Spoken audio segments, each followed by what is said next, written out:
boom. So ruk terug, vra ek vir iemand, as jy mense moet bemoedig om jou, wat moedeloos raak, hulpeloos is, wat sal jy sê? En daardie persoon sê vir my, ek sal hulle na 'n boom toe vat en vir hulle die wonderlike van 'n boom verduidelik. 'n Boom, hy oorleef hitte, ongelooflike warm son, storms, haal, reën, maak nie saak wat nie. 'n Boom ervaar dit en hy staan. Wind, maak nie saak waardeur nie. Partykeer val 'n boom en dan groei hy maar net weer, al lyk hy 'n bietjie anders, groei hy tog nog steeds.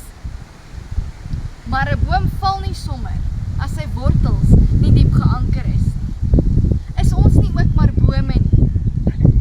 Ons oorleef en beleef storms, siekte, finansiëel, maak nie saak wat die storms is nie, droogte, hitte, woestyntye.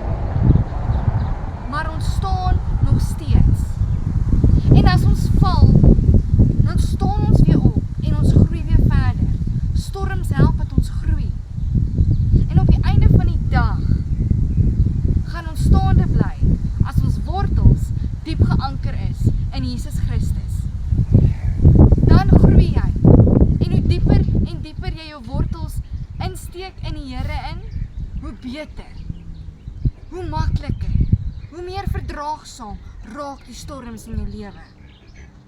So ek daag jou uit, kom ons wees soos bome, staan sterk, staan vas, diep gewortel in Jesus Christus, met die wete, in hom kan ons groei, in hom sal ons enigiets kan deurstaan, want hy is met ons is nooit alleen, met hom aan ons kant, want hy sorg vir ons, en hy gee om vir ons. Kom ons gaan wees bome.